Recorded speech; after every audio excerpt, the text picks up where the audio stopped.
Hey, it's your buddy Peace and Harmony with you here today, focusing in on really the true personality traits of the narcissist personality disordered individual, as well as that of the psychopath. These are personality disorders, character disorders, as notated in the DSM-5R, the Diagnostic Statistical Manual utilized by health professionals to diagnose and treat various and sundry character disorders. Basically, processes in the way that people think, the way that they treat people, the way that they make others feel, becomes a problem, it becomes an issue, so they seek out consult and solace from these various conditions. And really, when we discuss and look at the narcissist, I think one of the most presenting cases is that of the pathological lying, in both situations, both the narcissistic and to a more profound effect in the psychopath, as well as that conning and manipulativeness. Basically, that's the use of deception, deceit, to cheat, con, defraud people, really for their personal gain. So it's a way of not only just being selfish and taking care of oneself in a healthy manner, but it then spills over to the effect basically where it's having a very negative and deleterious, destructive aspect or effect on others. So they can be very shrewd, crafty, cunning, sly, and very underhanded in terms of their treatment of people. Very unscrupulous and essentially dishonest. And, this deceit, this betrayal can really become so profound that it can be really mind-boggling, the extent and the severity and the length and duration of time in which they participate in this deception, the extent of their deception. And, for example, in my own case, an involvement with a psychopath, in a relationship that was hidden, basically, living double and triple lives, to the point where, I was coaxed, conned, and led to believe that I was the only one, etc., etc. The brainwashing, all that ensued there, the addiction, the overwhelm, the sort of euphoria or lack of reality that set in, the addiction, the numbing out and attraction to this person, and then realizing that he had, a double life and was actually living with someone, and he hid this, hid a relationship from me, to the point where he would take pictures down of these other people and put pictures up of me when I was there, going on vacations that said he was going with other people when in fact he was going with this person, and, engaged in a really high-profile level of juggling of of various relationships, and really did not have any emotional attachment whatsoever, so could really vacillate very quickly between anger and rage and then being happy in the next moment. So really where we see this exemplified, and really the difference between psychopathic and narcissism is when a psychopath has really more of an affect, AFFECT, which is an emotional deficit. In other words, the feelings that they engage in are really, it's the responses that they have to events and emotional triggers are really disconnected or disjointed from what you would normally feel. So for example, if you were to witness a beheading in person, like we hear all about this horrific, disgusting stuff that's going on with terrorism. If you were to be there in person and see this, you would probably begin to throw up. It would be so disgusting. And this is very vile, but a psychopath might, just kind of look at it more with fascination and would not feel that. So they have an affect disorder.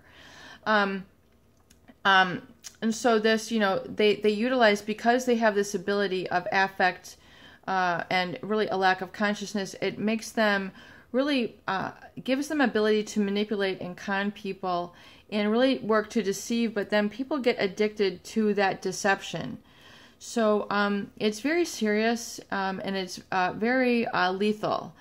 And so really, and how we see this really in a lesser degree, in a narcissist, is someone who will use this deception as well. So, you know, in the covert narcissist, so they will meanwhile have an inner world which is very much not presented to really others, you know, who they might be in quote unquote functional society with. So, you know, they will be very reticent, very aloof, very quiet, but meanwhile they've got a whole nother personality going on underneath, which they don't share and really interact with you. They interact with you more from a facade and not the true feelings. So, you know, they might say, you know, as a covert narcissist, you know, they might be there presently, but deep inside they're calculating other things that they want to do, who they're going to be with, their other emotions, which really are disconnected from you totally. So that's why people who are in relationships with a covert narcissist, they feel this absence of this person. They feel like there's something missing. It's because the mind of the covert narcissist is not thinking about being with you, working on the relationship, being involved, being emotionally connected. They're not thinking about that at all. So that's why you feel energetically that there's something missing, because literally they're on a different brainwave. They're on a different, they're somewhere else. They're somewhere else physically, mentally, emotionally, spiritually. So that's why people feel this emptiness or this void when they're, you know, really kind of in this relationship with them, and realize that that becomes part of the lie. And, you know, so they're presenting really this facade to you, this lie to you. And that's why it's so confusing, because, you know, you're not interacting with them full on 100%. You're interacting with only a very portion of them, which is their mask, their facade, someone who they're basically concocting, creating, and presenting to you, which is not their real self. And here you are, you know, coming at them as a real person and wanting to do the normal conversations, you know, the normal emotive releases, and being, you know, having a relationship, but they're not, it's not really connecting there. It's just, it's not, you know, there's not a full engagement. So that's exactly what you're feeling, is because they're involved in this sort of other altered reality or altered sense of self that they're really is, you know, what's lurking on underneath the surface, which you don't get to see, but you do oftentimes expose them when, you know, the mask breaks down, or it gets to that point where you really want to like separate from them, or you then begin to do your own thing and live your own life. So, you know, this manipulation is usually very uncomfortable. It makes you very unhappy. No one likes to be manipulated. No one likes to be taken advantage of. And no one likes to feel like they're not being acknowledged and dealt with in a honest manner. So that's why I'm very passionate about this topic. I feel it's very important to operate on truth and honesty and acknowledge that experience within yourself, because no matter how difficult it is to acknowledge, that which is repressed and lived as a lie or in denial will only continue to proliferate and cause suffering and festering a wound with you no matter where you go. And until you can really inner cauterize that and really embrace your truth and your authentic self, and, you know, realize that you need that protection, you need that solace, you need to take shelter in that truth, you really then begin to let go of the lower vibrations, and you get to really live in a more empowered life, which really will serve you and will be actually truly fulfilling to you, rather than the lie of being, you know, people-pleasing these other people.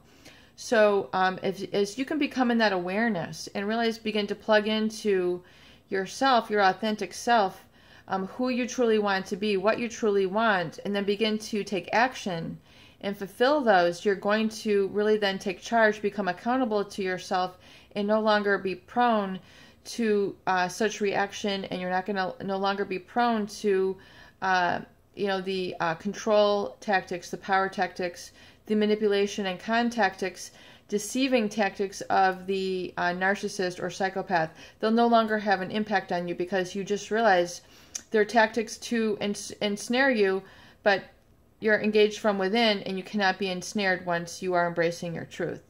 Peace and harmony with you here today. I hope these videos do help. Please share and please subscribe for more great tools, videos, discussion. and support.